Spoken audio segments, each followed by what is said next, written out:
ముందుగా మన తండ్రి అయిన దేవునికి ప్రభువైన యేసుక్రీస్తు ద్వారా వేవేల కృతజ్ఞతాస్తుతులు చెల్లిస్తూ ఈ యొక్క మార్నింగ్ ప్రేయర్ ద్వారా లేఖనం ఏమి చెప్పుచున్నది అని ఆలోచించి అనేక మందిని ఆలోచింప చేయడానికి చేరి వచ్చినటువంటి మీ అందరికీ కూడా ప్రభువైన యేసుక్రీస్తు నామములో శుభాభివందనములు తెలియజేస్తూ సోదరులు అప్పారావు గారి ప్రారంభ ప్రార్థన ద్వారా ఈనాటి మార్నింగ్ ప్రేయర్ కార్యక్రమమును మనం ప్రారంభించుకుందాము.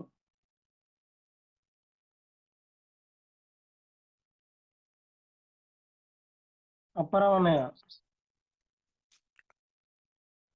తండ్రి అయిన దేవుడికి కృతజ్ఞతలండి. చేరువచ్చిన మీ అందరికీ కూడా యేసుక్రీస్తు ప్రభు నామములో ఉదయకాలమున శుభములు వందనాలు తెలియపరుచుకుంటున్నాం. లేఖనం ఏమి చెప్పుచున్నదనే కార్యక్రమాన్ని ప్రార్థన ద్వారా ప్రారంభించుకుందాం. అందరూ తలలు వంచుకుంటే ప్రార్థన. సర్వోన్నతుడవు, మహోన్నతుడవు, మహాగణుడు అయిన మా తండ్రి, మీ బలమైన, ఘనమైన, విలువైన, శ్రేష్టమైన మీ నామమునకు కృతజ్ఞతలు, స్తుతులు, స్తోత్రాలు చెల్లిస్తున్నాం తండ్రి. ఈ ఫోన్ కాంటాక్ట్ ద్వారా మమ్మలను సమకూర్చి తండ్రి మీ యొక్క లేఖనమును చదువుకొనుటకు, మీ నామమున ప్రార్థించుకొనుటకు మీరు మా ఎడల చూపించిన ఈ గొప్ప ప్రేమను బట్టి, దయా కృప కనికరములను బట్టి ప్రత్యేకంగా మీకు కృతజ్ఞతలు, స్తుతులు, స్తోత్రాలు చెల్లిస్తున్నాం తండ్రి. చేరి వచ్చిన సేవకులను మీ పిల్లలందరినీ దీవించమని ప్రార్థన చేయుచును తండ్రి. రావలసిన వారిని సకాలంలో నడిపించమని వేడుకుంటున్నాం దేవా.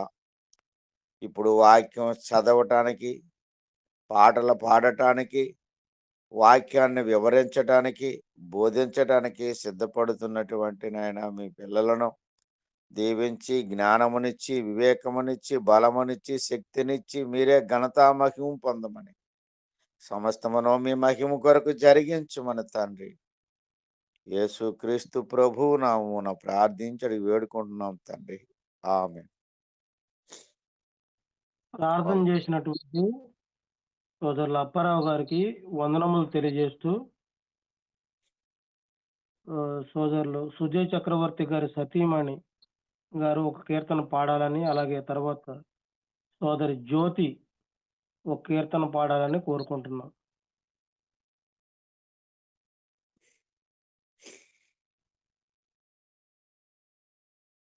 మొదటి కీర్తనగా ఎవరికైనా ఇవ్వండి గారు. తను జ్యోతి నువ్వు పాడమ్మా. అన్న నా గొంతు బాగాలేదన్నా.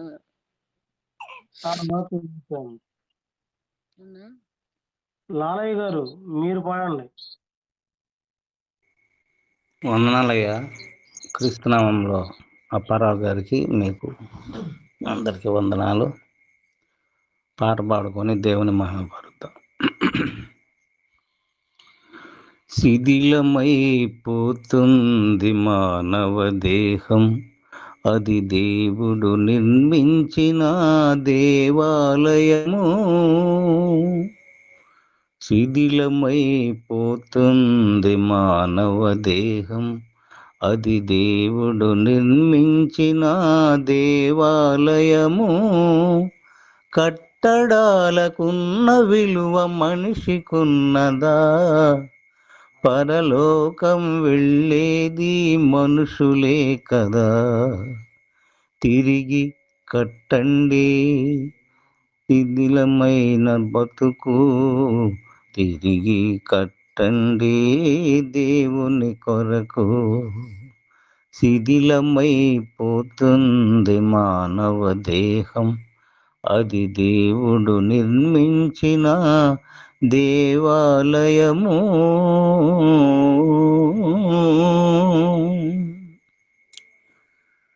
మరుగున పడిపోతుంది దేవుని నిజ మందిరం, మెరుగుదిద్దుకుంటుంది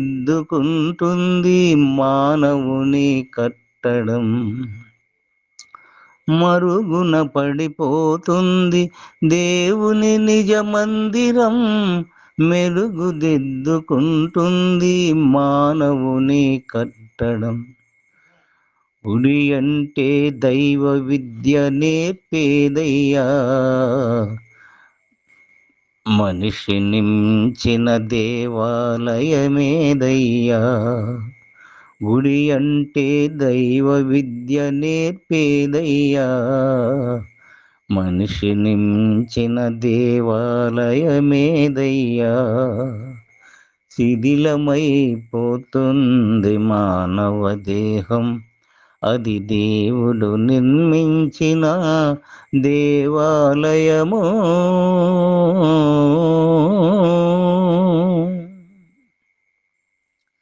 గెరాసేన దేశంలో ఒకడున్నాడు, బ్రతికి ఉండగానే వాడు శ్మశానం చేరాడు. గెరాసేన దేశంలో ఒకడున్నాడు, బ్రతికి ఉండగానే వాడు శ్మశానం చేరాడు. శిథిలమైపోయిన వాని బ్రతుకును పదిలముగా చేసి యేసు నిలువబెట్టెను. శిథిలమైపోయిన వాని బ్రతుకును పదిలముగా చేసి యేసు నిలువబెట్టెను. శిథిలమైపోతుంది మానవ దేహం, అది దేవుడు నిర్మించిన దేవాలయము.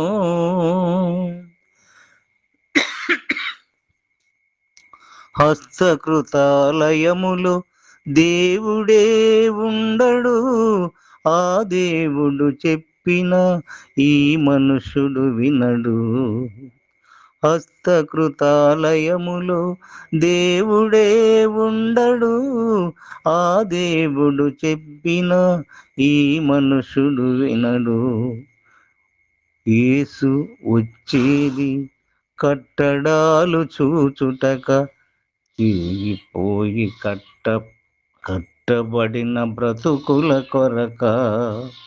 యేసు వచ్చేది కట్టడాలు చూచుటక, చితికిపోయి కట్టబడిన బ్రతుకుల కొరక. శిథిలమైపోతుంది మానవ దేహం, అది దేవుడు నిర్మించిన దేవాలయము.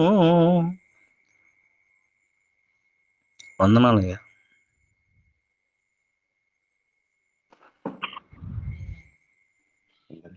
అందరికీ వందనాలండి.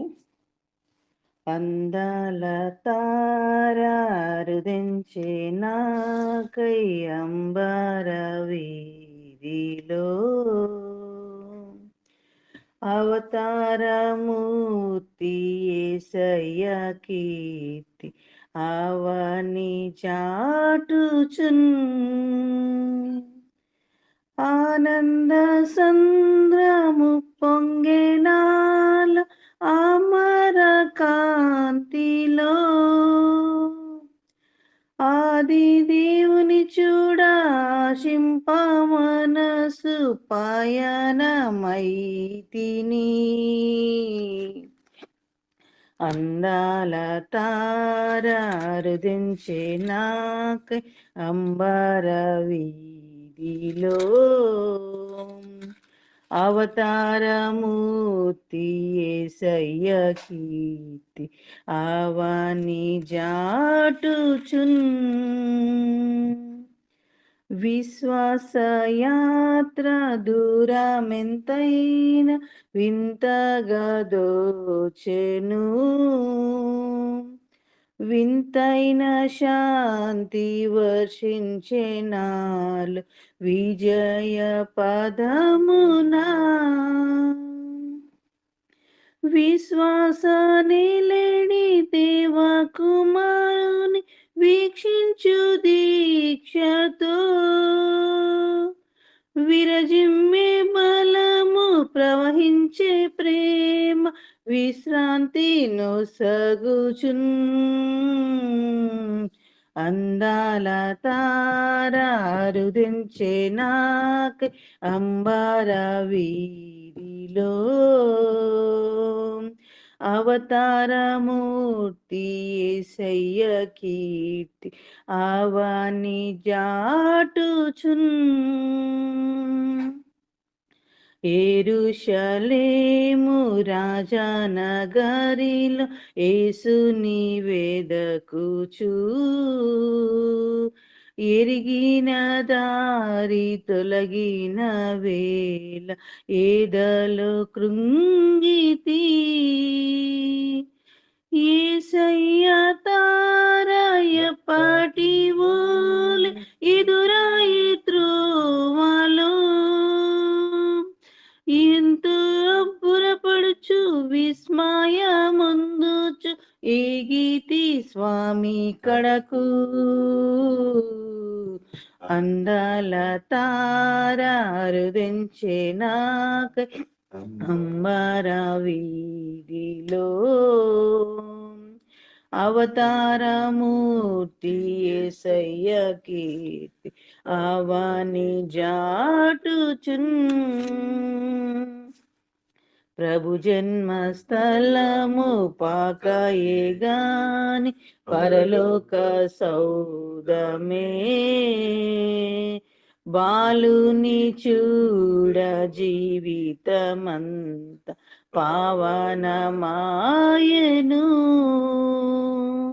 ప్రభు పాద పూజ దీవెన కాగ ప్రసరించే పుణ్యము బ్రతుకే మందిరమాయే అర్పణలే సిరులాయే ఫలించే ప్రార్థన అందాల తార అరుదించే నాకై అంబర వీధిలో అవతారమూర్తి యేసయ్య కీర్తి ఆవాని జాటుచున్. అందరికి వందనాలండి. ఇప్పటి వరకు చక్కగా కీర్తనలు పాడి వినిపించినటువంటి సహోదరి సహోదరులకు వందనములు తెలియజేస్తున్నాము. అలాగే నిర్గమకాండము 4వ అధ్యాయము వాక్యపఠన భాగంగా మనం చదువుకుందాము.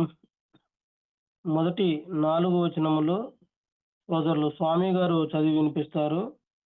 5వ వచనం దగ్గర నుంచి 17వ వచనం వరకు సుజయ్ గారు చదివి వినిపిస్తారు. 18వ వచనం నుండి 26వ వచనం వరకు సంతోష్ గారు చదువుతారు. 27వ వచనం నుండి చివరి వరకు దేవేంద్రుడు గారు చదివి వినిపిస్తారు. తండ్రి దేవునికి కృతజ్ఞతాస్తుతులు కూర్చు. మీ అందరికీ వందనాలు. నిర్గమకాండము 4వ అధ్యాయము 1 నుంచి.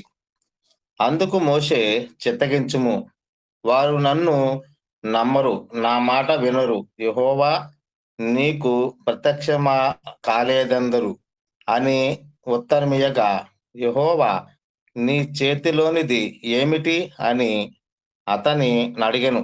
అందుకతడు కర్ర అనెను. అప్పుడాయన నేలను దాన్ని పడవేయమని నేను అతడు దాని నేల పడవేయగానే అది పామాయెను. మోషే దాని నుండి పారిపోయెను.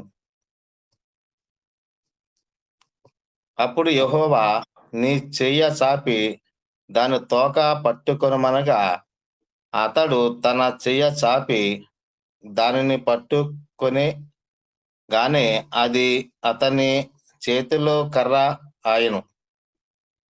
ఓకే. ఆయన దాని చేత వారు తమ పితరుల దేవుడైన యెహోవా అనగా అబ్రహాము దేవుడు, ఇస్సాకు దేవుడు, యాకోబు దేవుడు నీకు ప్రత్యక్షమాయనని నమ్మెదరనెను. మరియు యెహోవా నీ చెయ్యి నీ రొమ్మును ఉంచుకొనమనగా, అతడు తన చెయ్యి రొమ్మును ఉంచుకొని దాన్ని వెలుపలికి తీసినప్పుడు ఆ చెయ్యి కుష్ఠగలదై హిమము వలె తెల్లగా ఆయెను. తరువాత ఆయన నీ చెయ్యి మరలా నీ రొమ్మున ఉంచుకొనమనగా, అతడు తన చెయ్యి మరలా తన రొమ్మున ఉంచుకొని తన రొమ్ము నుండి వెలుపలికి తీసినప్పుడు అది అతని మిగిలిన శరీరం వలె ఆయెను. మరియు ఆయన, వారు నిన్ను నమ్మక మొదటి సూచనను బట్టి వినకపోయిన ఎడల రెండవ దాన్ని బట్టి విందురు. వారు ఈ రెండవ సూచనలను బట్టి నమ్మకాన్ని ఈ మాట వినకపోయిన ఎడల నీవు కొంచెము ఏటి నీళ్లు తీసి ఎండిన నేల మీద పోయవలెను. అప్పుడు నీవు ఏటిలో నుండి తీసిన నీళ్లు పొడి నేల మీద రక్తమగునెను. అప్పుడు మోషే, ప్రభువా, ఇంతకు మునుపైనను నీవు నీ దాసునితో మాట్లాడినప్పటి నుండి అయినను నేను మాట నేర్పరిని కాను, నేను నాలుక మాంద్యము గలవాడనని యెహోవాతో చెప్పగా, యెహోవా, మానవునకు నోరిచ్చేవాడు ఎవడు? మూగవానినే గాని, చెవిటివానినే గాని, దృష్టి గలవానినే గాని నేనే గాని, గుడ్డివాడినే గాని పుట్టించిన వాడెవడు? యెహోవానైన నేనే గదా.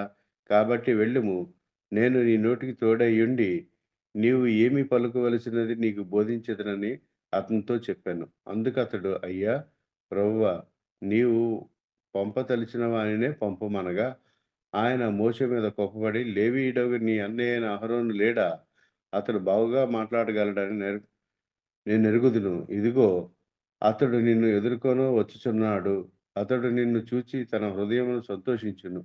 నీవు అతనితో మాటలాడి అతని మాటలు ఆదరించవలను. నేను అతని నోటికి తోడై ఉండి మీరు చేయవలసిన దానిని మీకు బోధించెదను. అతడే నీకు బదులు జనులతో మాట్లాడును. అతడే నీకు నోరుగా నుండును.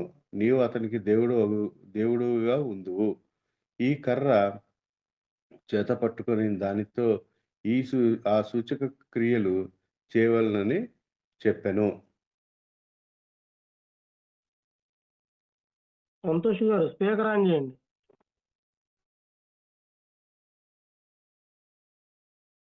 సంతోష్ గారు వినిపిస్తుందయ్యా? హలో, చదవండి. వినిపిస్తుంది, చదవండి. అటండి. ఆ తర్వాత మోషే బయలుదేరి తన మామయ్య అయిన యిత్రో యొద్దకు తిరిగి వెళ్ళి, సెలవైన ఎడ్ల నేను ఐగుప్తులోనున్న నా బంధువుల యొద్దకు మరలా పోయి వారు ఇంకా సజీవులై ఉన్నారేమో చూచెదనని అతనితో చెప్పగా, యిత్రో క్షేమంగా వెళ్ళమని మోషేతో అన్నెను. అంతటా యెహోవా, నీ ప్రాణమున వెదికిన మనుషులందరూ చనిపోయేది గనుక ఐగుప్తునకు తిరిగి వెళ్ళమని మిద్యానులో మోషేతో చెప్పగా, మోషే తన భార్యను తన కుమారులను తీసుకొని గాడిద మీద ఎక్కించుకొని ఐగుప్తుకు తిరిగి వెళ్ళెను. మోషే దేవుని కర్రను తన చేత పట్టుకొని పోయెను. అప్పుడు యెహోవా మోషేతో ఇట్లనెను, నీవు ఐగుప్తినందు తిరిగి చేరిన తర్వాత చేయుటకు నేను నీకిచ్చిన మహత్ కార్యములన్నీ ఫరో ఎదుట చేయవలెను సుమి. అయితే నేను అతని హృదయమును కఠినపరచెదను, అతడు ఈ జనులను పోనీయుడు. అప్పుడు నీవు ఫరోతో, ఇశ్రాయేలు నా కుమారుడు, నా జ్యేష్ఠ పుత్రుడు, నన్ను సేవించినట్లు నా కుమారుని పోనిమ్మని నీకు ఆజ్ఞాపించున్నాను. వారి వలన వారి పంపనలను ఎల్లా ఇదిగో నేను నీ జ్యేష్ఠ కుమారుని చంపెదనని యెహోవా సెలవిచ్చున్నాడని అతనితో చెప్పమను. అతడు పోవు మార్గమున సత్రములో యెహోవా అతన్ని ఎదుర్కొని అతన్ని చంపచూడగా, సిప్పోరా వాడిగల రాయి తీసుకొని తన కుమారుని సున్నతి చేసి అతని పాదముల యొద్ద అతన్ని పడవేసి, నిజంగా నీవు నాకు రక్త సంబంధమైన పెనిమిటి అయితివని అనెను. అంతటా ఆయన అతన్ని విడిచెను. అప్పుడు ఆమె, ఈ సున్నతిని బట్టి నీవు నాకు రక్త సంబంధమైన పెనిమిటి అయితివనెను.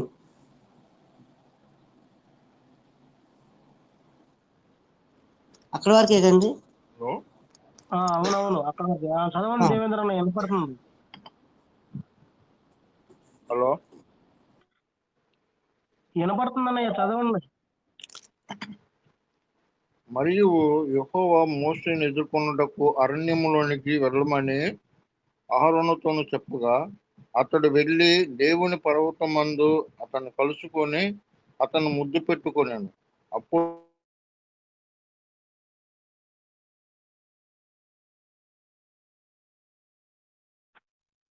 అప్పుడు మోషే తన్ను పంపిన యెహోవా పలుకుమన్న మాటలన్నింటినీ ఆయన చేయను ఆజ్ఞాపించిన సూచక్రియలన్నింటినీ అహరోనుకు తెలిపెను. తరువాత మోషే అహరోనులు వెళ్ళి ఇశ్రాయేలీయుల పెద్దలందరినీ పోగు చేసి యెహోవా మోషేతో చెప్పిన మాటలన్నీ అహరోను వివరించి జనుల ఎదుట ఆ సూచక్రియలను చేయగా జనులు నమ్మిరి. మరియు యెహోవా ఇశ్రాయేలీయులను చూడవచ్చి తమ బాధను కనిపెట్టెనను మాట జనులు విని తలంచుకొని నమస్కారం చేసిరి. ఇప్పటి వరకు ఈ యొక్క 4వ అధ్యాయం అంతటిని కూడా చదివి వినిపించినటువంటి సోదరులందరికీ వందనములు తెలియజేస్తూ సోదరులు అనిల్ గారు ఈ యొక్క అధ్యాయమును వివరించవలసిందిగా ప్రేమతో ఆహ్వానిస్తున్నాం. తండ్రి అయిన దేవునికి కృతజ్ఞతాస్తుతులు. అలాగే కుడి ఉన్న సహోదరి సహోదరులకు మన ప్రభువును రక్షకుడునైన యేసుక్రీస్తు నామమున వందనాలు తెలియజేస్తూ ఉన్నాను.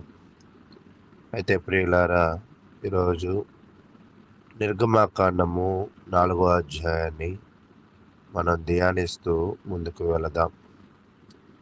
ఈ 4వ అధ్యాయాన్ని మనం పరిశీలన చేస్తూ ఉన్నప్పుడు బైబిల్లో ఎన్నడూ లేని కొత్త విషయాలు ప్రారంభమవుతున్నట్లుగా మనకు కనిపిస్తూ ఉంది. ఎందుకంటే గతంలో ఇలాగ దేవుడు ఎవరితోనూ మాట్లాడినట్లుగా మనకి కనపడదు. ఎవరిని ఇంతలాగా ధైర్యపరిచినట్లుగా మనకి కనపడదు. ఇక్కడ జరుగుతున్న సందర్భం ఏమిటి అంటే, దేవుడు తన శక్తి గురించి తెలియజేయడం, దేవుడు చెప్పిన పనిని ఒక మానవుడుగా ఉన్న మోషే తిరస్కరించడం. అప్పుడు దేవుడు ఒక విషయాన్ని తెలియజేస్తూ ఉన్నాడు. నిర్గమాకాండము 4వ అధ్యాయము 11వ వచనం. యెహోవా మానవునకు నోరిచ్చినవాడు ఎవడు? మోగవానినే గాని, చెవిటివానినే గాని, దృష్టిగల వానినే గాని, గ్రుడ్డివానినే గాని పుట్టించినవాడు ఎవడు? యెహోవానైనా నేనే గదా. ఇక్కడ తెలియజేస్తున్న ఈ వచనాన్ని బట్టి సమస్త జీవులు, అన్ని రకముల మనుషులను దీనిని సృజించినది ఆయనే అని తన్ను తాను మరొకసారి మోషేకి తెలియజేయడం అనేది చూస్తూ ఉన్నాం. అంటే దేవుడు మహాశక్తివంతుడు. అయితే ఈ శక్తివంతుడైన దేవుడు ఈ యొక్క 4వ అధ్యాయంలో తన శక్తిని మోషేకు తోడుగా ఉంచుతానని, మోషేనైతే మిద్యాను దేశంలో నుంచి మరలా ఐగుప్తు దేశానికి వెళ్ళమని దేవుడు తెలియజేస్తూ ఉన్నాడు. ఎందుకు వెళ్ళమంటున్నాడంటే, ఐగుప్తు దేశంలో ఉన్న తన ప్రజలు పడుతున్న బాధలను, మొరలను విని వారిని రక్షించడానికి లేదా వారిని విమోచించడానికి దేవుడు మోషేను ఎన్నుకున్నాడు. నీటి నుంచి లేచిన వాడు రాబోయే తరానికి విమోచిస్తాడని, చిన్నతనములోనే ప్రాణాలు కోల్పోవలసిన వాడు ఆ నీటిలోనే కొన్ని వందల వేల ప్రాణాలు కాపాడడానికి దేవుడు ఇక్కడ ఆయనను సిద్ధపరుస్తూ ఉన్నాడు. దేవుడు ఎంతలా బలపరుస్తున్నాడో, ఎంతలా సిద్ధపరుస్తున్నాడో దాన్ని గ్రహించలేని స్థితిలో మోషే అయితే ఉన్నాడు. 3వ అధ్యాయంలో ఏమో చెట్టు పొదలలో నుంచి మాట్లాడగానే చిత్తము ప్రభువా అని అత్యంత త్వరగా అందుకున్న మోషే 4వ అధ్యాయానికి వచ్చేసరికి దేవుడి మాటను కొంచెము నమ్మని వ్యక్తిగా మనకు కనపడుతూ ఉన్నాడు. అంటే నమ్మకం లేదు అని కాదు, కానీ మాట వినని వ్యక్తిగా కనపడుతున్నట్లుగా మనం చెప్పుకోవచ్చు. 1వ వచనం, అందుకు మోషే, నిర్గమకాండం 4వ అధ్యాయం 1వ వచనం, అందుకు మోషే, చిత్తగించుము, వారు నన్ను నమ్మరు, నా మాట వినరు, యెహోవా నీకు ప్రత్యక్షము కాలేదందురు అని ఉత్తరం ఇయ్యగా, అయ్యా నువ్వైతే మిద్యాను దేశం నుంచి ఐగుప్తు దేశానికి వెళ్ళి అక్కడ నన్నేం చేయమంటున్నావంటే ఫరోతోనూ జనులతోనూ మాట్లాడమంటున్నావు, కానీ వాళ్ళు నా మాట వినరు, నన్ను నమ్మరు అని ఇక్కడ ఒక సాకును మరలా చెప్తూ ఉన్నాడు. దేవుడు పనిని అప్పచెప్తూ ఉంటే ఆ పని నుంచి తప్పించుకునే వ్యక్తిగా మోషే కనపడుతున్నాడు. అయితే అప్పుడు దేవుడు ఏం చెప్తూ ఉన్నాడంటే, మొట్టమొదటిసారిగా అద్భుతములు చేసే శక్తిని దేవుడు ఒక మానవుడికి ఇవ్వడము అనేది ఈ 4వ అధ్యాయంలో ప్రారంభమవుతుంది.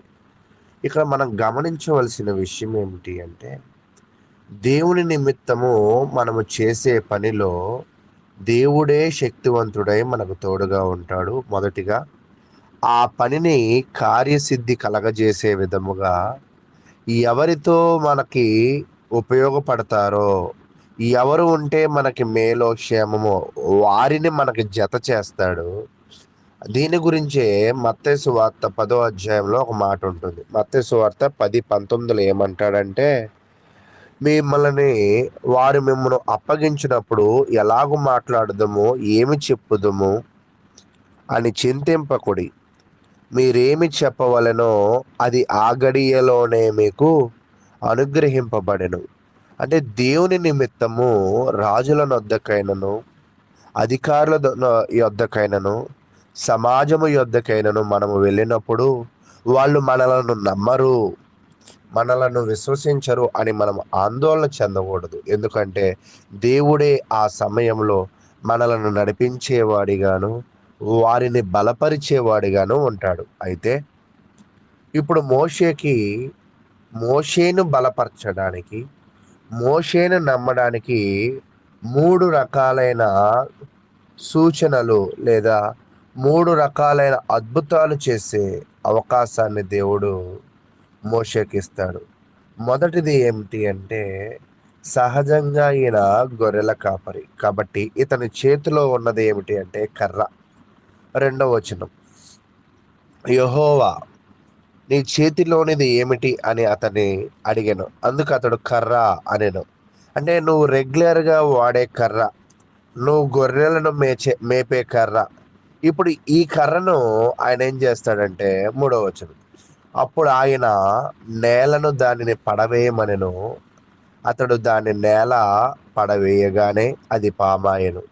అంటే నువ్వు రెగ్యులర్గా చూసే కర్రనే, నువ్వు గొర్రెలను కాసే కర్రనే ఇప్పుడు దేవుడు ఎలా మార్చాడంటే పాముగా మార్చాడు. అయితే ఇక్కడ ఒక ప్రశ్న రావచ్చు, పామే ఎందుకు అయ్యింది? మొసలు అవ్వచ్చు కదా, లేదా కుక్క అవ్వచ్చు కదా, లేదా నక్క అవ్వచ్చు కదా అని. దేవుడు కర్రని పాముగానే ఎందుకు చేశాడు అంటే, ఈజిప్టులు అంటే ఐగుప్తు రాజు యొక్క చిహ్నము ఏమిటి అంటే పాము బొమ్మ. అది వారి యొక్క కిరీటం మీద ధరిస్తారు. రాజులందరూ దానిని ఒక దైవముగా భావిస్తారు. అయితే ఇక్కడ దేవుడు తెలియజేస్తుంది ఏమిటి అంటే, నువ్వు నీ గొర్రెలను కాచే కర్రతో వారు పూజించే దేవుడిని, వారు గౌరవించే దేవుడిగా భావించబడిన పాముని అది నీ చేతిలో ఉంచుతున్నా, అంటే నిన్ను శక్తివంతుడుగా చేస్తున్నాను అని చెప్పడానికి ఇది ఒక అద్భుతాన్ని ఆయన చేస్తాడు. 2వ అద్భుతము 4వ వచనం, అప్పుడు యెహోవా నీ చేయి చాపి దాన్ని తోకను పట్టుకొనమనగా అతడు తన చేయి చాపి పట్టుకును. మొదటి అద్భుతం అయిపోయింది. అయితే 2వ అద్భుతము, అయితే ఇక్కడ మనం పరిశీలన చేస్తున్నప్పుడు 6వ వచనం, మరియు యెహోవా నీ చేయి నీ రొమ్మున ఉంచుకొనుమనగా అతడు తన చేయి రొమ్మున ఉంచుకొని దాన్ని వెలుపలికి తీసుకున్నప్పుడు ఆ చెయ్యి కుష్ఠము గలదై హిమము వలె తెల్లగా ఆయెను. రెండో అద్భుతం ఏమిటి అంటే, మొదటి అద్భుతం ఏమో శక్తిని గురించిన తెలియజేసింది. రెండో అద్భుతము ఉన్న ఉద్దేశం ఇదే. దేవుడు ఇశ్రాయేలు ప్రజల విమోచన కోసము పంపిస్తున్న మోషేను వారిని నమ్మాలనే ఉద్దేశముతో, నమ్మని పక్షములో వాళ్ళకి బానిసత్వం బ్రతుకుల్లోనే జీవించాలి. నమ్మితేనే బానిస బ్రతుకులోంచి విడుదల. అయితే తెగుళ్లను వ్యాధులను కలిగించే శక్తి దేవుడికి మాత్రమే ఉంది, అది ఎవరికీ లేదు. ఇక్కడ కుష్ఠరోగము కనపడుతుంది, మరలా ఆ కుష్ఠరోగము నయం అవుతుంది. అంటే మోషే చేసే క్రియలు మోషే శక్తిని బట్టి కానీ, ఒకవేళ మోషే శకున గానుల శక్తి నుంచి చేసేది కాదు, ఇది దైవ శక్తి అని నిరూపించడానికి దేవుడు ఆ కుష్ఠరోగమును గురించిన అవగాహన తెలియజేశాడు.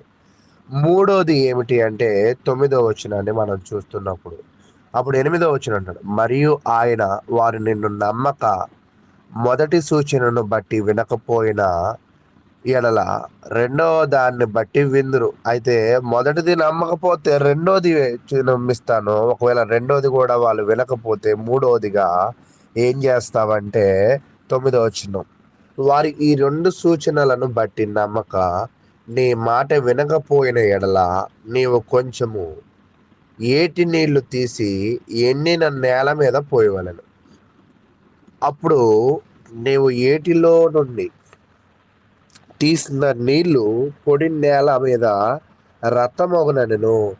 సహజంగా కిరీటమేమో రాజ్యానికి గుర్తు, రోగాలేమో దైవ సంబంధంగా దేవుడే చేయగలడు. మూడోది, వాళ్ళు నైలు నదిలో, ఐగుప్తు దేశంలో ఉన్న నైలు నదిని వాళ్ళు చాలా పవిత్రముగా, చాలా దైవికముగా వాళ్ళు దానిని పూజిస్తూ ఉంటారు.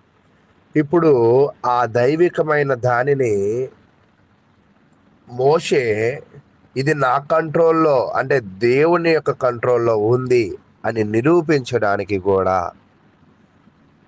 ఇది ఒక సూచనగా మనకి కనపడుతుంది. ఇక్కడ మీరు గమనించాల్సిన విషయం ఏమిటి అంటే, ఇందాకే మీకు నేను 11వ వచనాన్ని చదివా. యెహోవానే నోరిచ్చువాడు, మగవానికి చెవిటివాడిని, దృష్టిగలవాడిని, గుడ్డివాడిని పుట్టించువాడు యెహోవాయే. ఆ యెహోవా పంపించిన వ్యక్తి మోషే. యెహోవా ద్వారానే వచ్చాడు అని తెలియాలి అంటే కర్ర పాముగా అయింది. అంటే నువ్వు పూజించే దేవుడు నా చేతిలోనే ఉన్నాడు, నువ్వు పూజించే నది నీరుని నేను ఏదైనా చేయగలను. ఎందుకు అంటే సర్వ రోగాల మీద అధికారి కూడా దేవుడే. అంటే దైవ సంబంధమైన శక్తులను దేవుడు ఎవరిలో చూపించాడంటే మోషేలో చూపించాడు. చూపించి ఇక్కడ మోషే ఎందాక కూడా ఒక రకంగా సాకులు, అంటే వెళ్ళని విధమైన ఉచ్చారణలు తెలియజేస్తూ ఉన్నప్పుడు మనం ఇక్కడ నేర్చుకోవాల్సింది ఒకటే, దేవుడికి నీ జ్ఞానము, నీ శక్తో, నీ బలముతో ఆయనకి పని లేదు. చాలామంది ఏమంటారంటే, నా మాట వింటే బాగుండు, కుటుంబం బాగుండిద్ది, సంఘం బాగుండిద్ది అని అంటూ ఉంటారు. కానీ ఒక కుటుంబం బాగుండాలన్నా, ఒక సమాజం బాగుండాలి అన్నా, ఒక మనిషిలో ఇంచి దేవుడు కోరుకునేది బలం కాదు, వారి యొక్క విధేయత. అలాగే ఇప్పుడు మోషే కూడా నేర్చుకోవాల్సిన విషయం ఏంటంటే, మోషే మాటను బట్టి, మోషే ఉన్న బలాన్ని బట్టి దేవుడు వాడుకోవట్ల, మోషేకున్న విధేయతను బట్టి దేవుడు వాడుకుంటున్నాడు. మోషేకున్న విధేయతను బట్టి, మోషేకి పడుతున్న భయాన్ని బట్టి ఇప్పటిదాకా దేవుడు ఏం చేశాడంటే, మోషేని నమ్మే విధముగా కొన్ని అద్భుతములను చేయగలిగిన శక్తిని అతనికి ఇచ్చినట్లుగా మనమైతే చూస్తూ ఉన్నాం. అయితే ప్రియులారా, అప్పుడు మోషే ఏమంటున్నాడంటే, అయ్యా మరి నేను బాగా పలకలేను కదా. మరలా మొదటిదేమో సాకు ఏం చెప్పారంటే, జనాలు నమ్మరు అంటే నమ్మే విధమైనది ఇచ్చాడు. 12వ వచనం, కాబట్టి వెళ్ళుము, నేను నీ నోటికి తోడేయుండి ఏమి పలకవలసినది నీకు బోధించదనని అతనితో చెప్పాను. అదేంటి, నేను మాట్లాడలేనయ్యా, సరే వాళ్ళు నమ్మే విధంగా అయితే నువ్వు నాకు శక్తినిచ్చావు, కానీ నేను నీ ప్రజల దగ్గరికి, ఫరో దగ్గరికి వెళ్ళి మాట్లాడడానికి నేను మాట నేర్పరిని కాను, నాలుక మాంద్యము గలవాడును కదయ్యా అని అన్నాడు. అప్పుడు దేవుడు ఏమంటున్నాడంటే, బాబు నేను నీకు నేర్పించవలసిన విషయాలు నేను నేర్పిస్తాను అని తెలియజేస్తూ, మరి అక్కడేమో నా మాట ఎవరు వినరు అంటే వాటిని వినే విధముగా 3 అద్భుతాలు ఇచ్చాడు. ఇక్కడేమో 14వ వచనంలో ఇతనికి సహకారంగా 14వ వచనం, ఆయన మోషే మీద కోపపడి, లేవీయుడగు నీ అన్న అయిన అహరోను లేడా? అతడు బాగుగా మాట్లాడగలడని నేను ఎరుగుదును. ఇదిగో అతడు నిన్ను ఎదుర్కొన వచ్చుచున్నాడు. అతడు నిన్ను చూచి తన హృదయమందు సంతోషించును. చూడండి, దేవుడు ఎంత గొప్పవాడంటే బలహీనుడుగా చెప్పబడుతున్న మోషేని అన్ని రకాలుగా ఆయనే బలపరుస్తున్నట్లుగా మనకు అర్థమవుతూ ఉంది.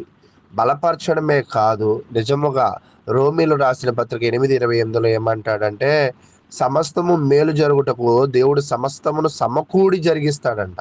నిజంగా మోషేని సమకూడి జరిగించడానికి ఆయన సిద్ధపడి, మాట్లాడడానికి ఏమో అహరోను సహాయతను దయచేసి, నమ్మించడానికి ఏమో అద్భుతాలను జత చేశాడు. ఇప్పుడు ఇంకా మోషేకి వేరే ఒక మాట చెప్పడానికి అవకాశమే లేకుండా పోయింది.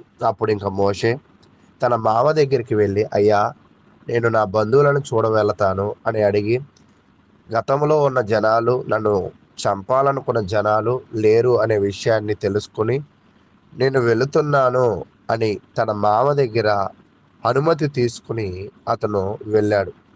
వెళ్ళిన తర్వాత క్రమంలో మనము కింద వచనాలు అనేది పరిశీలన చేస్తూ ఉన్నప్పుడు సహజంగా ఇప్పటిదాకా మోషే సున్నతి లేని వాడిగా కనపడుతూ, అక్కడ మనం పరిశీలన చేస్తూ ఉన్నప్పుడు 24వ వచనం, అతడు పో మార్గమున సత్రములో యెహోవా అతన్ని ఎదుర్కొని అతన్ని చంపచూడగా, సిపోరా వాడిగల రాయి తీసుకుని తన కుమారునికి సున్నతి చేసి, ఎవరి కుమారుడికి? తనకి పుట్టిన కుమారుడు గెర్షోము, ఎలియాజర్లు అని అన్నాం కదా, వాళ్ళకు పుట్టిన సంతానంగా. ఇక్కడ ఇప్పటిదాకా పుట్టింది ఎవరు అని చూసామంటే గెర్షోము. తన కుమారునికి అంటే గెర్షోముకి సున్నతి లేదు, అయితే మోషేకి సున్నతి ఉంది, కానీ ఇక్కడ గెర్షోముకు సున్నతి లేదు. ఎందుకు లేదు అంటే తన భార్య ఒకవేళ ఆ సున్నతికి అడ్డంగా ఉన్న పరిస్థితి అయి ఉండవచ్చు. కాబట్టి మోషేకి ప్రమాదము వస్తుంది అని అర్థమైంది.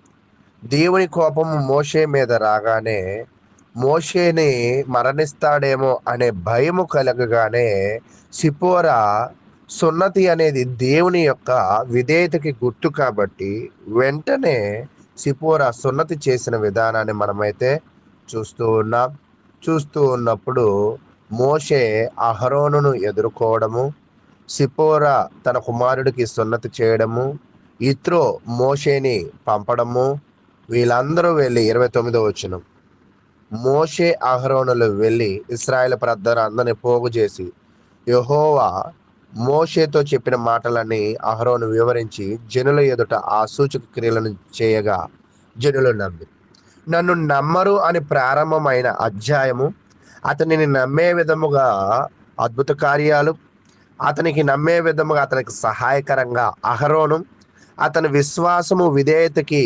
అనుకూలంగా తన భార్యను తన కుటుంబాన్ని దేవుడే మార్చాడు. 31వ వచనం, మరియు యెహోవా ఇశ్రాయేలులను చూడవచ్చి తమ బాధను కనిపెట్టినను మాట జనులు విని తల వంచుకొని నమస్కారం చేసిరి. గతంలో ఎవరినైతే తృణీకరించారో, అధికారం ఉందా అని అడిగారో, ఇప్పుడు అదే పరిస్థితిలో వీళ్ళందరూ కూడా మరి ఆయనకి అక్కడ నమస్కారం చేసిన పరిస్థితులు అయితే చూస్తూ ఉన్నాం. కాబట్టి దేవుని నమ్మి చేసిన పని ఎన్నడూ కూడా వృధా కాదు. నిస్వార్థముగా చేసే పని, జనాలకు ఉపయోగపడే చేసే పని, జనాలను రక్షించాలని చేసే పని ఏది కూడా వృధా కాదు. ఖచ్చితంగా దేవుడు అటువంటి పనులలో దేవుడే తోడుంటాడు. కాబట్టి ఇక్కడ దేవుడే తోడున్నాడు. మనం చేస్తున్న సేవలో కూడా దేవుడే తోడుంటాడని కూడా తెలియజేస్తూ ఇంతవరకు ఓపికగా విన్న మీ అందరికీ ప్రభు నామమున వందనాలు.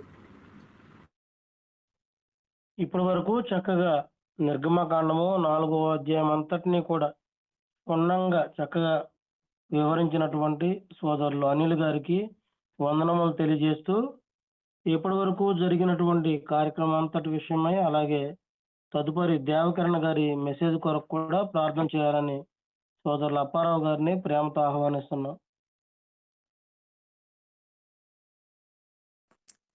ప్రార్థన చేసుకుందామండి.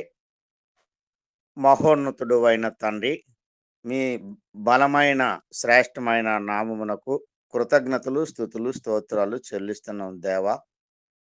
ఇంతవరకు నాయన సహోదరుడు, మీ కుమారుడు, సేవకుడు అనిల్ బాబు మాట్లాడినటువంటి సంగతులన్నీ నాయన మేము విన్నాం. అందును బట్టి మీకు కృతజ్ఞత చెల్లిస్తున్నాం. మీ కుమారుని బహుగా మీరు దీవించి ఆశీర్వదించమని ప్రార్థిస్తున్నాం.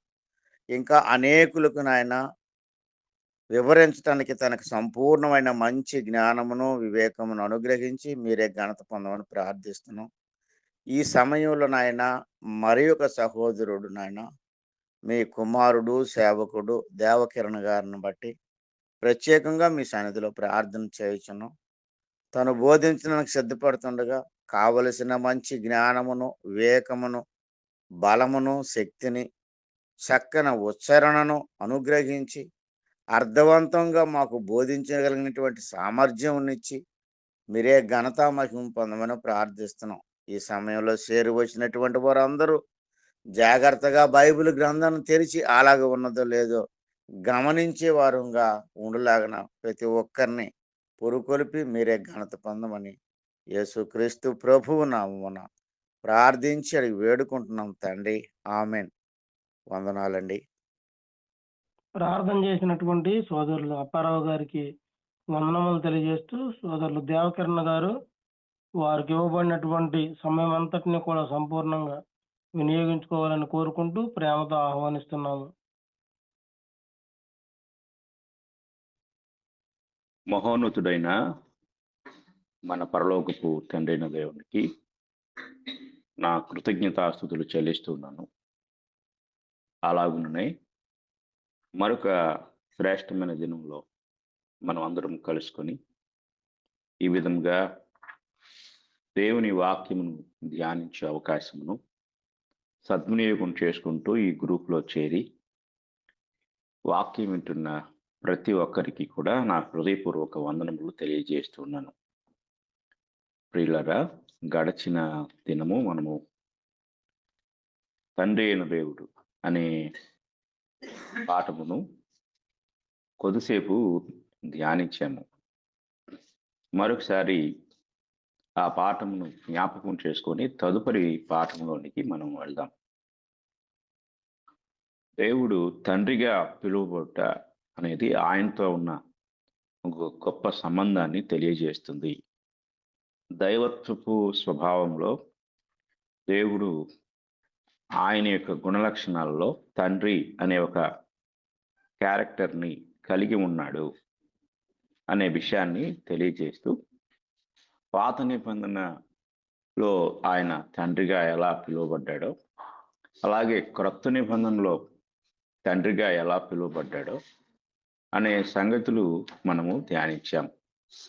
అలాగే దేవుడు మన ప్రభు అయిన యేసుక్రీస్తుకు తండ్రిగా, ఈయన కుమారుడిగా ఎలా పిలువబడ్డారు అనే సంగతులు కూడా మనం ధ్యానించాం.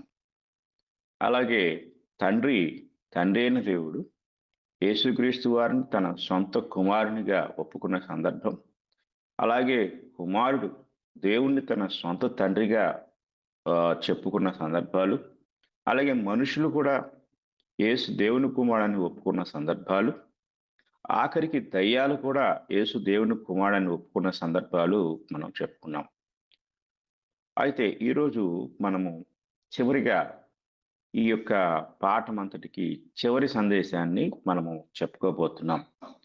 ప్రభు అయిన యేసుక్రీస్తుపై విశ్వాసం ఉంచిన వారికి ఆయన తండ్రిగా ఉన్నాడు. ఈ విషయాన్ని మనం ఈరోజు ధ్యానించబోతున్నాం.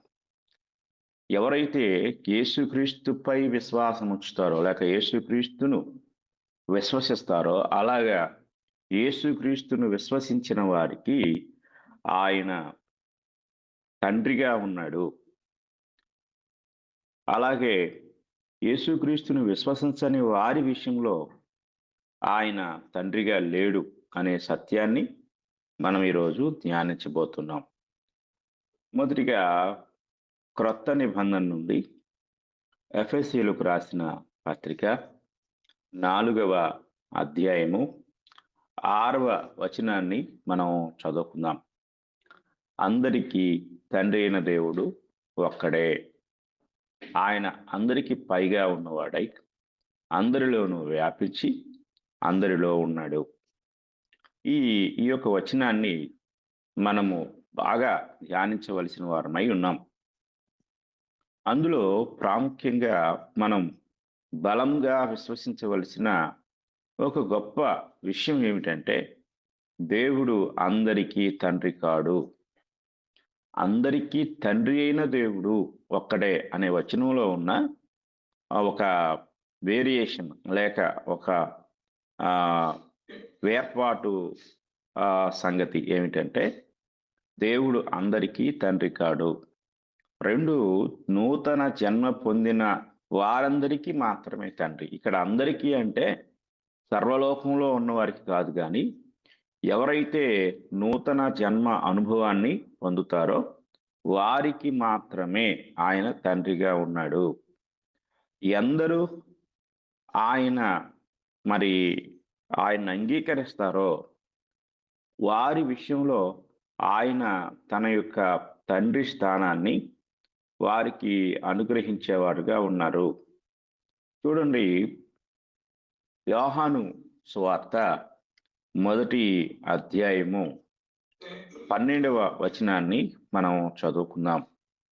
యోహాను సువార్త 1వ అధ్యాయము 12వ వచనం మనం చూసినట్లయితే, తన్ను ఎందరు అంగీకరించిరో వారికందరికీ, అనగా తన నామమునందు విశ్వాసముంచిన వారికి దేవుని పిల్లలగుటకు ఆయన అధికారము అనుగ్రహించెను.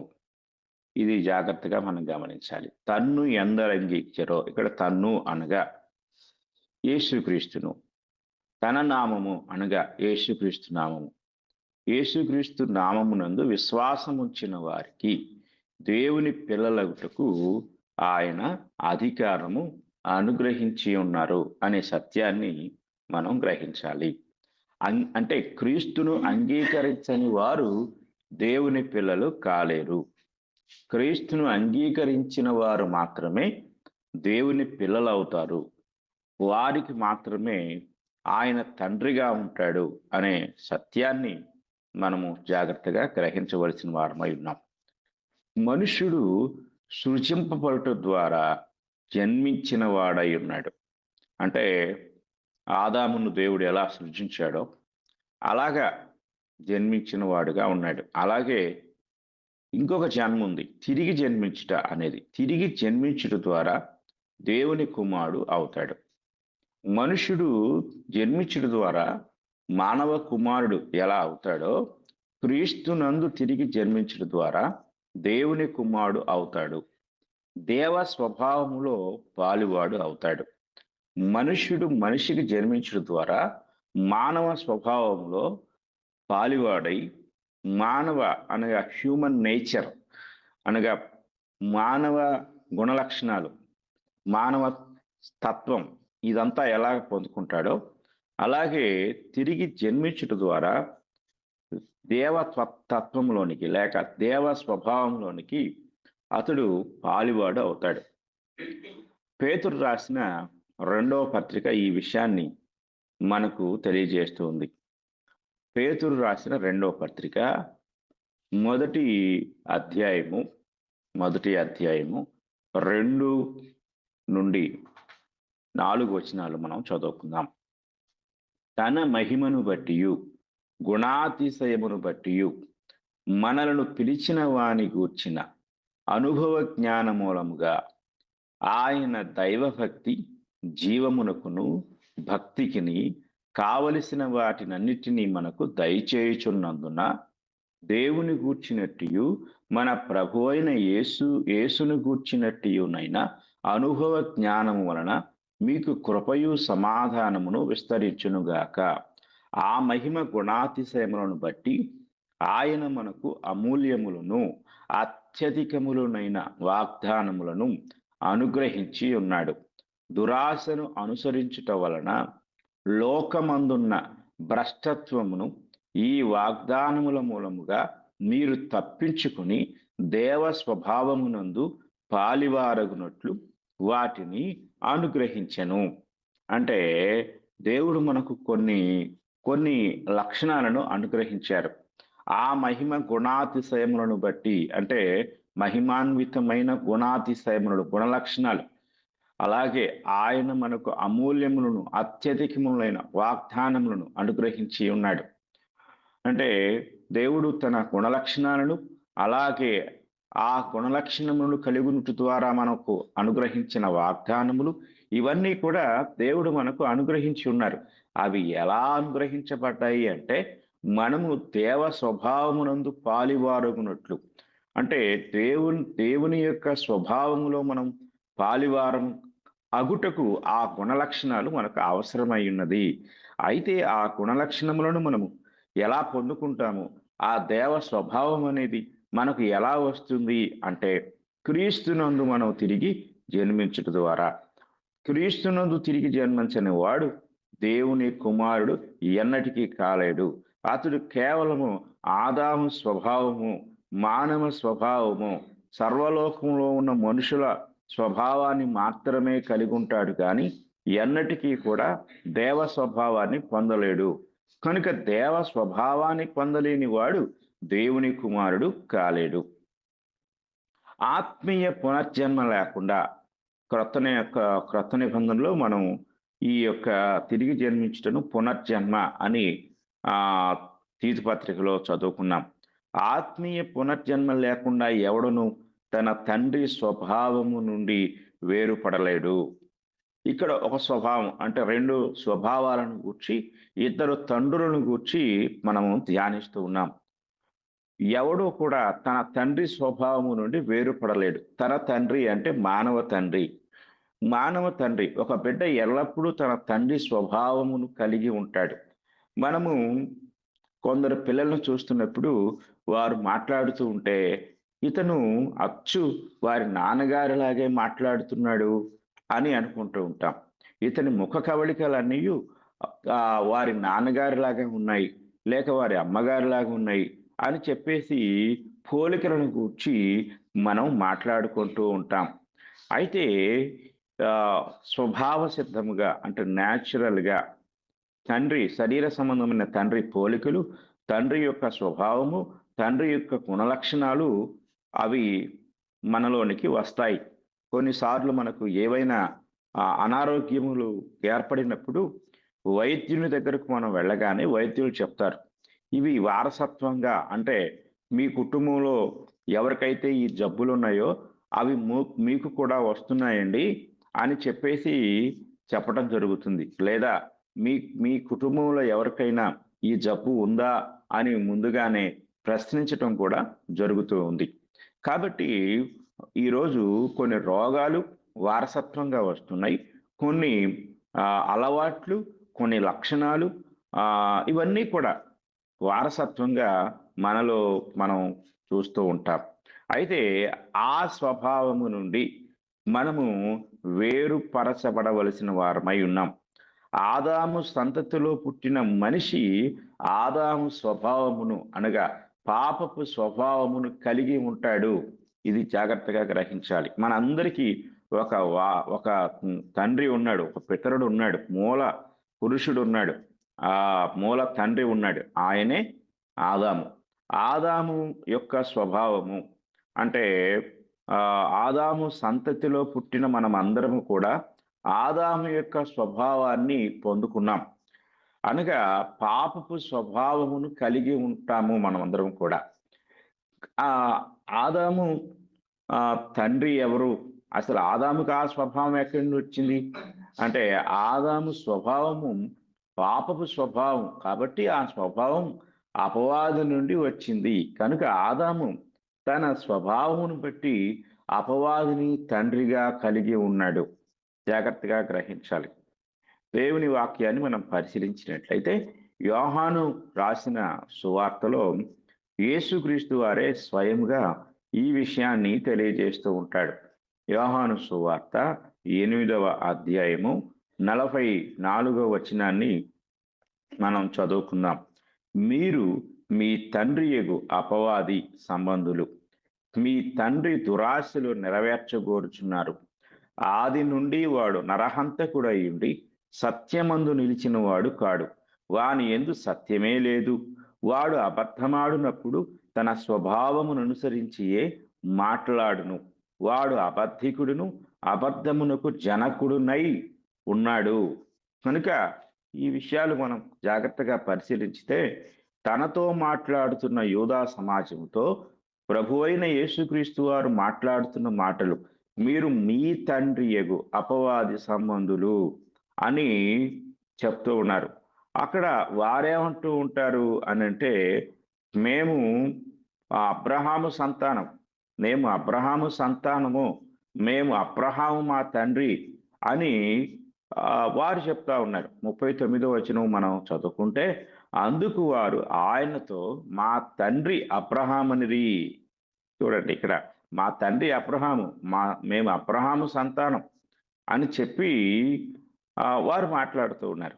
అయితే యేసుప్రభు ఏమంటున్నాడు, కాదు కాదు, మీరు మీ తండ్రి యగు అపవాది సంబంధులు, మీ తండ్రి దురాశలు నెరవేర్చుకొచ్చున్నారు.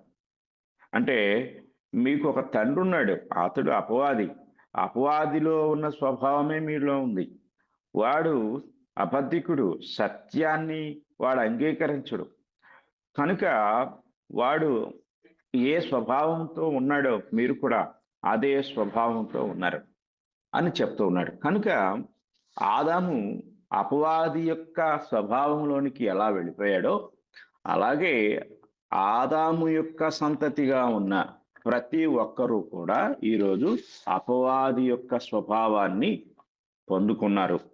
కనుక అపవాది స్వభావాన్ని పొందుకున్నవాడు అపవాది సంతానం అవుతాడు, కానీ దేవుని సంతానం కాలేడు.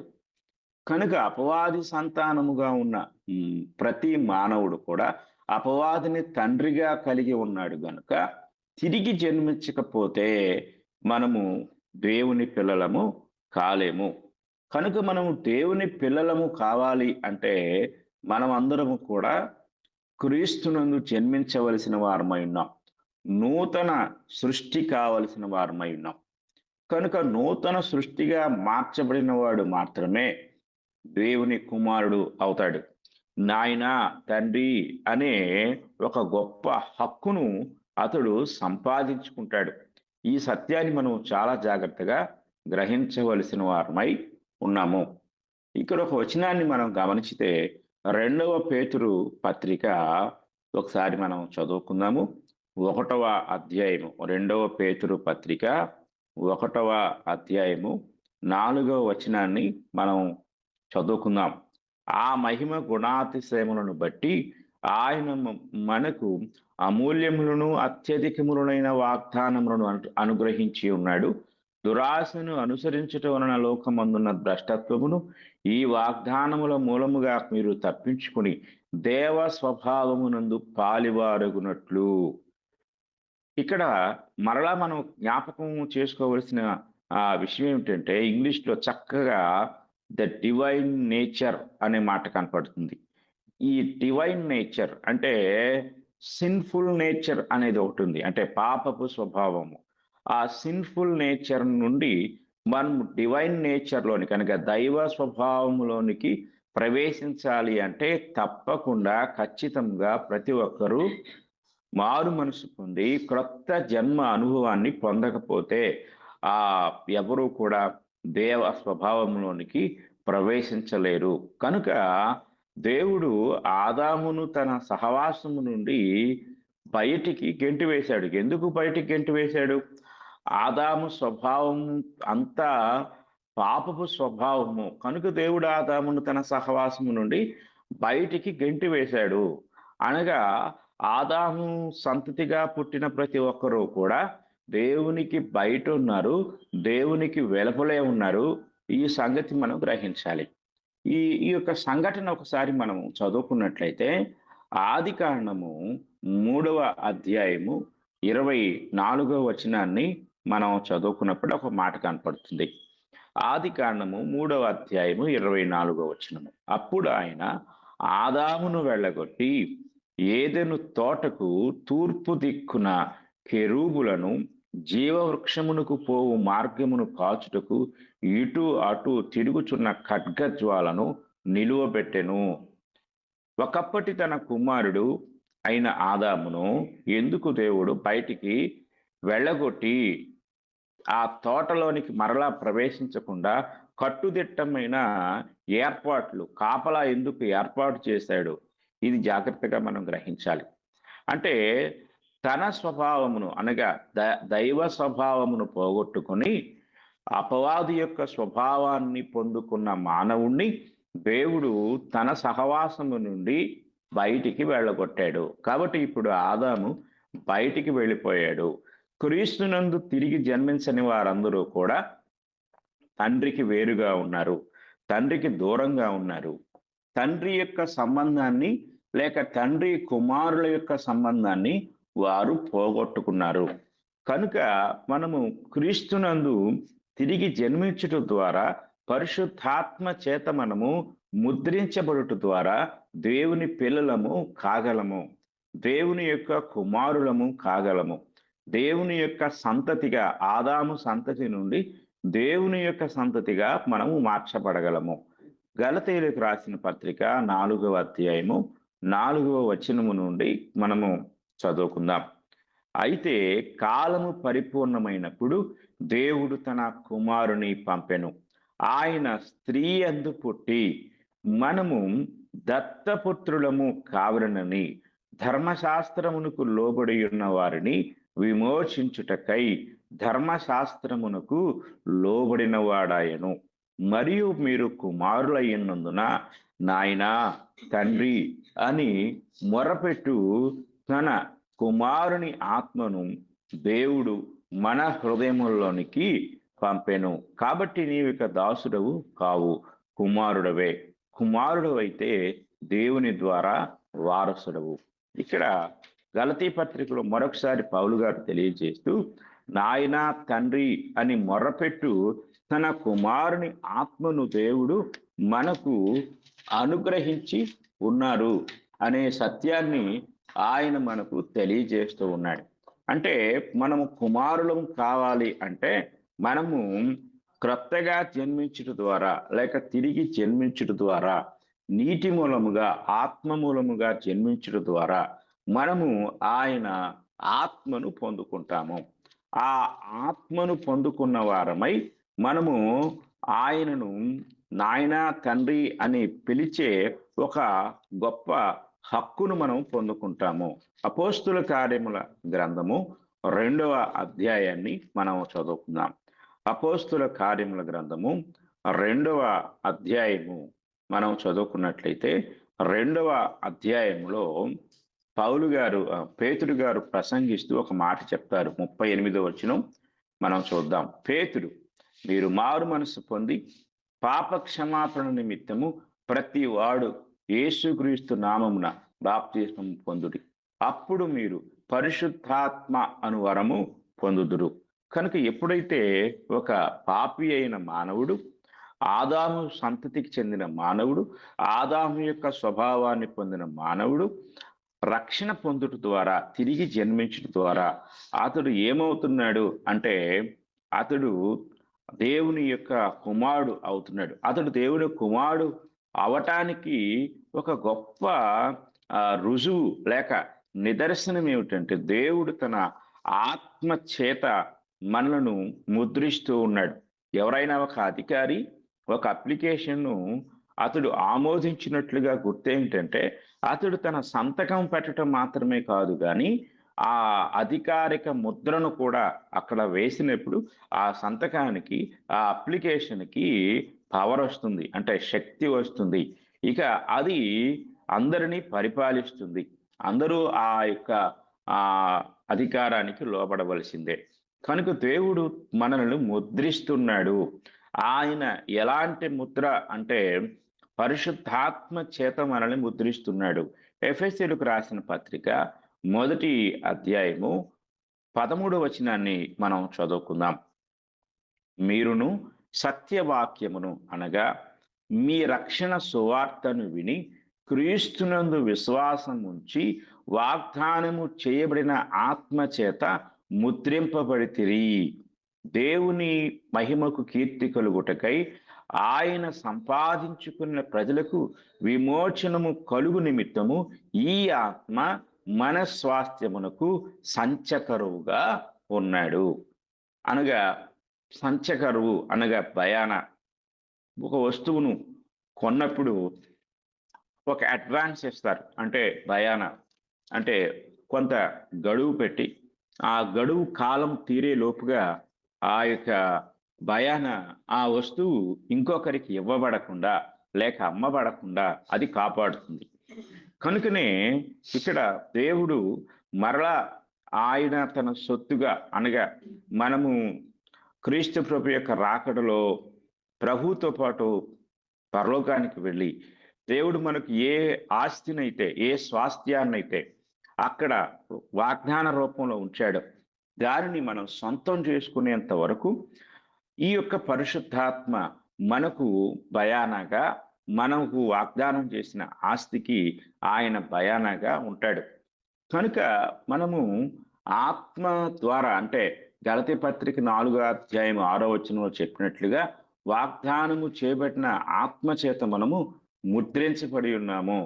ఆ ఆత్మ ద్వారానే మనము ఆయన్ను నాయన, తండ్రి అని మొరపెట్టే హక్కును మనము కలిగి ఉన్నాము. నాయన, తండ్రి అని మొరపెట్టే ఆ హక్కు పరిశుద్ధాత్మ ద్వారా మనము పొందుకుంటున్నాము. కనుక జాగ్రత్తగా మనం పరిశీలించినట్లయితే చూడండి, రోమీయులకు రాసిన పత్రిక 8వ అధ్యాయము మనం చదువుకున్నట్లయితే 8వ అధ్యాయంలో పౌలు గారు మరి ఒక విషయాన్ని మనకు తెలియజేస్తూ ఉన్నాడు. చూడండి, 14వ వచనం చదువుకుందాం. 14వ వచనం చదువుకున్నట్లయితే, దేవుని ఆత్మ చేత ఎందరూ నడిపింపబడుదురో వారందరూ దేవుని కుమారులయ్యుందురు. ఏలయనగా మరలా భయపట్టుకు మీరు దాస్యపు ఆత్మను పొందలేదు గాని దత్తపుత్రాత్మను పొందితిరి. ఆ ఆత్మ కలిగిన వారమై మనము అబ్బా, తండ్రి అని మొరపెట్టుచున్నాము. మనము దేవుని పిల్లలమని ఆత్మ తానే మన ఆత్మతో కూడా సాక్ష్యం ఇచ్చుచున్నాడు. మనము పిల్లలమైతే వారసులము, అనగా దేవుని వారసులము, క్రీస్తుతో కూడా మహిమ పొందుటకు ఆయనతో శ్రమ పడిన ఎడల క్రీస్తుతోడి వారసులము. ఇక్కడ ఎన్నిసార్లు ఈ మాట ఉపయోగించారో చూడండి. మనము అబ్బా, తండ్రి, ఈ రెండు మాటలు కూడా ఇంచుమించు ఒకటే. మనం ఆయన్ని అబ్బా అని పిలవాలన్నా, తండ్రి అని పిలవాలన్నా మనకు ఆత్మ కావాలి, ఆత్మ చేత ముద్రించబడాలి. ఆ ఆత్మను మనం ఎలా పొందుకుంటామంటే బాప్తిస్మము పొందుట ద్వారా, క్రొత్త జన్మ అనుభవాన్ని పొందుట ద్వారా మాత్రమే మనము ఆత్మను పొందుకుంటాం. కనుక ఆత్మ చేత ముద్రించబడిన వారమై మనము దేవుని, తండ్రి అయిన దేవుని అబ్బా, తండ్రి అని పిలిచే హక్కుని మనము సంపాదించుకుంటాము. ఈ సత్యాన్ని మనం చాలా జాగ్రత్తగా గ్రహించవలసిన వారమై ఉన్నాము. తరువాత మనము ఇంకొక విషయాన్ని మనం జాగ్రత్తగా గమనించినట్లయితే, దేవుడు తన పిల్లలతోనే సహవాసం కలిగి ఉంటాడు. ఈ లోకము 2 భాగాలుగా విభజించబడింది. ఈ 2 భాగములకు 2 వ్యక్తులు మూల పురుషులుగా ఉంటారు. మనము వారిని ఇలాగా ఆలోచించినట్లయితే, ఒక వ్యక్తి ఆదాము, 2వ వ్యక్తి యేసుక్రీస్తు వారు. పాప స్వభావం కలిగిన వారు ఆదాము సంతతిగా లేక ఆదాము పిల్లలుగా ఉంటారు. క్రీస్తు స్వభావం కలిగిన వారు, అనగా రక్షణ అనుభవాన్ని పొంది క్రొత్త జన్మ పొందుకున్న వారు క్రీస్తు స్వభావాన్ని కలిగి ఉంటారు. అలాగే క్రీస్తు సంబంధులు అయి తండ్రికి కుమారులు అవుతారు. అంటే ఎవరైతే క్రీస్తు స్వభావంలో పాలివారు అవుతారో వారు ఇక ఆటోమేటిక్గా క్రీస్తు ద్వారా తండ్రి అయిన దేవునికి కుమారులు అవుతారు. కాబట్టి రక్షణ పొందని వాడు దేవుని తండ్రి అని ఎన్నటికీ పిలువలేడు. ఒకవేళ పిలిచిన ఆ సంబంధంతో దేవుడు వారిని అంగీకరించడు. కొంతమంది ప్రార్థన చేసేటప్పుడు వారి యొక్క ప్రార్థనలో వేరియేషన్ ఉండాలి. ఏంటంటే రక్షించబడిన వారు ఎక్కువగా మనము తండ్రి అని సంబోధించాలి. తండ్రి అనే సంబోధన ఆయనకి ఎంతో ఇష్టమైంది. ఇది జాగ్రత్తగా మనం గ్రహించాలి. అలాగే ఒకవేళ రక్షణ పొందని వాడు తండ్రి అని పిలిచే హక్కును ఎన్నటికీ కూడా పొందలేడు. ఈ సత్యాన్ని మనం జాగ్రత్తగా గ్రహించాలి. మీరు చూడండి, ఆ యేసుక్రీస్తు వారు చెప్పిన ఒక ఉపమానంలో ఇద్దరు వ్యక్తులు దేవాలయం దగ్గరికి వెళ్ళి ప్రార్థన చేస్తారు. పరిసయ్యుడు, సుంకరి. అందులో పరిసయ్యుడు దేవాలయం లోపలికి వెళ్తాడు, సుంకరి దేవాలయం బయటే ఉంటాడు. అయితే సుంకరి యొక్క ప్రార్థనలో దేవా అన్నాడు, తండ్రి అని పిలవలేదు. దేవా నేను పాపిని అన్నాడు. అంటే ఒక పాపి దేవునికి ప్రార్థించవచ్చా అంటే తప్పకుండా ప్రార్థించవచ్చు. కానీ ఏ రిలేషన్తో, ఏ సంబంధంతో అంటే దేవుడు మానవుడు అనే సంబంధంతో, తండ్రి కుమారుడు అనే సంబంధంతో పిలువలేడు, ప్రార్థన చేయలేడు. ఒకవేళ తండ్రి అని ప్రార్థించిన ఆయన ఆ సంబంధంతో అతనిని అంగీకరించలేడు. కనుక మనము ప్రార్థించేటప్పుడు కూడా మనము తండ్రి అని అంటే విమోచించబడిన వారు, క్రొత్తగా జన్మించిన వారు తండ్రి అని పిలిచే హక్కును దేవుని ద్వారా పొందుకున్నారు. కనుక మనము ఆ దేవునికి ప్రార్థించేటప్పుడు తండ్రి అని పిలిచే హక్కును మనము పొందుకున్నాం. కాబట్టి ఇక్కడ మనం జాగ్రత్తగా ఈ విషయాన్ని పరిశీలించవలసిన వారమై ఉన్నాము. కనుక ఇక్కడ ఈ ఇద్దరు వ్యక్తుల్ని మనం పరిశీలించినప్పుడు ఒక వ్యక్తి ఆదాము, ఇంకొక వ్యక్తి యేసుక్రీస్తు వారు. కాబట్టి రక్షణ పొందని వాడు దేవుని తండ్రి అని ఎన్నటికీ పిలువలేడు. దేవుని కుమారుడు మాత్రమే దేవుని తండ్రి అని పిలవగలడు. ఆఖరికి ప్రభు అయిన యేసుక్రీస్తు వారు కూడా ఒక సందర్భంలో తండ్రి అని పిలవలేకపోయాడు. అది ఆయన శిలువపై వేలాడుతూ ఉన్నప్పుడు ఆయన నా దేవా నా దేవా నన్నెందుకు చెయ్యి విడిచితివి అని చెప్పి ఆయన ప్రార్థన చేశాడు. యోహాను సువార్త 20వ అధ్యాయము 17వ వచనానికి వస్తే ఆయన తిరిగి లేచిన తర్వాత తండ్రి అంటాడు. అంటే శిలువపై ఉన్నప్పుడు ఆయన ఎందుకు తండ్రి అని పిలవలేకపోయాడు? నా దేవా నా దేవా అని మాత్రమే ఎందుకు పిలవగలిగాడు అంటే 2వ కొరింథీ పత్రిక 5వ అధ్యాయము 21వ వచనాన్ని మనం చదువుకున్నట్లయితే అక్కడ ఈ మాట మనకు కనపడుతుంది. ఎందుకనగా మనం ఆయన యందు దేవుని నీతి అగునట్లు పాపమెరుగని ఆయనను మన కోసము పాపముగా చేసెను. కనుక పరలోకమందున్న దేవుడు తన కుమారుని, పరిశుద్ధుడైన తన కుమారుని, నాలో పాపం ఉన్నదని మీలో ఎవడైనా స్థాపించునా అని ధైర్యంగా మాట్లాడిన ఆ కుమారుని ఆయన పాపముగా చేశాడు. యేసుక్రీస్తు వారు ఆయనలో పాపము లేదు, ఆయనలో కపటము లేదు, ఆయన పవిత్రుడు, నిర్దోషి, నిష్కల్మషుడు, పాపుల్లో చేరక ప్రత్యేకముగా ఉన్నవాడు అని హెబ్రీ గ్రంథకర్త ఆయన్ని గూర్చి కీర్తించడం జరిగింది. ఇంతటి గొప్ప దేవుడు నీ కోసం పాపి అయ్యాడు, నీ కోసము పాపముగా చేయబడ్డాడు. నీ పాప స్వభావం అంతా ఆయన మీద మోపబడింది. ఇది జాగ్రత్తగా మనం గ్రహించవలసిన వారమై ఉన్నాం. కనుక ఇట్టి సత్యాన్ని మనము గ్రహిస్తూ ఉండగా సాక్షాత్తు పరిశుద్ధుడైన దేవుడు మానవ దేహాన్ని ధరించి శిలువపైకి ఎక్కినప్పుడు శిలువ మీద సర్వలోక మానవాళి యొక్క పాపమంతా మోపబడినప్పుడు అక్కడ నుండి తండ్రి పక్కకు వెళ్ళిపోయాడు. ఎందుకంటే నేచురల్గా అంటే స్వభావ సిద్ధముగా పాపమున్న చోట దేవుడు ఉండడు. అందుకే వెలుగుకు చీకటికి ఏమి పొత్తు, నీతికి దుర్నీతితో ఏమి సాంగత్యం అని పౌలు గారు చెప్తూ ఉంటాడు. కనుక మనం గ్రహించినట్లయితే అప్పుడు యేసుక్రీస్తు వారు ఆయన శిలువ మీద ఉండి నన్నెందుకు చెయ్యి విడిచితివి అని ఎందుకు విడిచిపెట్టావు అని కేక వేస్తూ నా దేవా నా దేవా అన్నాడు. అంటే ఆయన్ను తండ్రి అని పిలవలేకపోయాడు. ఎందుకంటే ఒక పాపికి తండ్రి అని పిలిచే హక్కు లేదు. కనుక పాపమంతటినీ మోపుకున్న లేక మోపబడిన ప్రభు అయిన యేసుక్రీస్తు వారు ఆయన తండ్రి అని పిలిచే హక్కు లేక దేవా దేవా దేవా అన్నాడు. కనుక ఆయన ఇప్పుడు పాపుల స్థానంలో ఉన్నాడు కనుక తండ్రి అని పిలువలేకపోయాడు.